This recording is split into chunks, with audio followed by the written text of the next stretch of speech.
کبھی اللہ تعالی شانہ قربانیوں کا نتیجہ آدھ گھنٹے کے بعد نکالتے ہیں، کبھی 10 سال کے بعد، مگر نکالتے ضرور ہیں، اس لیے کہ اللہ کا وعدہ ہے قرآن میں، وَلَا تَهِنُوا وَلَا تَحْزَنُوا، ہمت مت ہارو، جو بھی حالات تم پر آ جائے ہمت مت ہارو، وَلَا تَحْزَنُوا، غم مت کرو، اس لیے کہ ہمارا وعدہ ہے کہ وَأَنْتُمُ الْأَعْلَوْنَ، بلند تو تم ہی رہو گے، وَأَنْتُمْ، تم ہی بلند رہو گے، إِن كُنتُمْ تَعْلَمُونَ، إِن كُنتُم مُؤْمِنِينَ، بس مومن رہو، مومن رہو،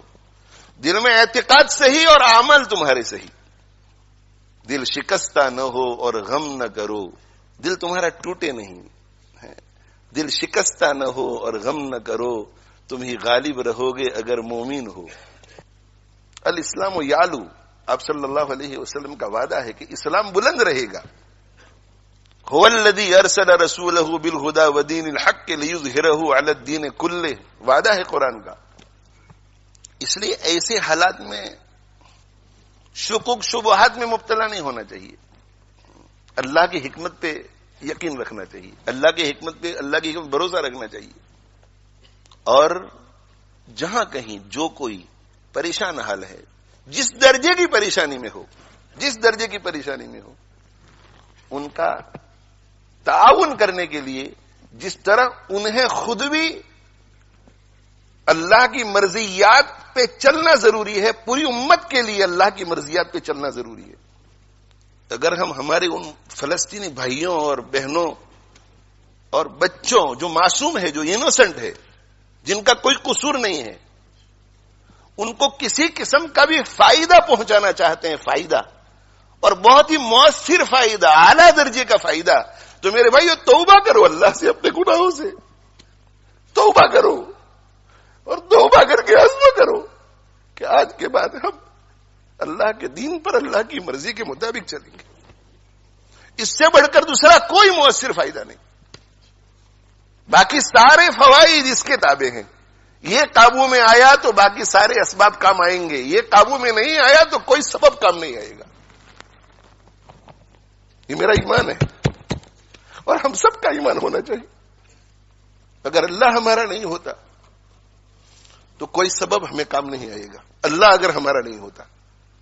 اور اللہ ہمارا تب ہوگا جب ہم اللہ کے ہوں گے، اللہ کی مرضی کے مطابق چلیں گے، تقوی اختیار کریں گے، اللہ کو ناراض کرنے والے ہر کام سے بچیں گے۔ سیاسی تقریریں لوگ بہت کرتے ہیں، سیاسی تبصرے لوگ بہت کرتے ہیں، اور موقع بموقع کرنا بھی چاہیے۔ جو اس فیلڈ کے لوگ ہیں، ہماری فیلڈ یہ نہیں ہے، ہماری یہ فیلڈ ہے، ہماری قرآن کی فیلڈ ہے اور سنت رسول کی فیلڈ ہے صلی اللہ علیہ وسلم۔ آپ ایسا مت سمجھے کہ یہاں لیسٹر میں رہ کر کے اگر ہم تقوی اختیار کریں گے تو ان کو کیا فائدہ ہوگا، وہ آپ چھوڑ دیجئے۔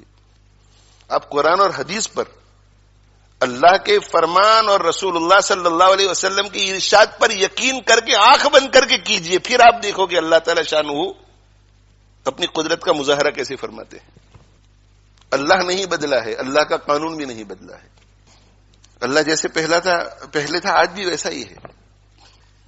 اللہ کی حالت میں، اللہ کی شان میں کوئی فرق نہیں آتا، اللہ کے قانون میں، اللہ کے وعدوں میں کوئی فرق نہیں آتا۔ آج بھی ہو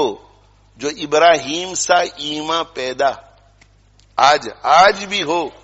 جو ابراہیم سا ایمان پیدا، آگ کر سکتی ہے انداز گلستاں پیدا۔ آج بھی اگر ابراہیم علیہ الصلوۃ والسلام جیسا ایمان، ویسا یقین، ویسا بھروسہ اللہ پر، ویسا توکل، ویسا اعتماد ہو، اور ویسا تقوی ہو، ویسا صبر ہو، آج بھی ویسا ذکر ہو، زبانی ذکر بھی ہو، دل بھی جڑا ہوا ہو، آگ کر سکتی ہے انداز گلستاں پیدا، تو آگ باغ بن سکتی ہے آج بھی۔ اسے کہ اللہ کا قانون ایک ہی ہے۔ فضائے بدر پیدا کر، فرشتے تیری نصرت کو اتر سکتے ہیں گردوں میں، قطار اندر قطار اب بھی۔ فضائے بدر پیدا کر، فضائے بدر کیا تھی؟ فضائے بدر ایمان والی تھی، ایمان والی۔ فضائے بدر یقین والی تھی، فضائے بدر اخلاق حمیدہ والی تھی، فضائے بدر شکر والی تھی، صبر والی تھی، فضائے بدر تواضع والی تھی، تواضع والی، کتنی تواضع، اس قدر تواضع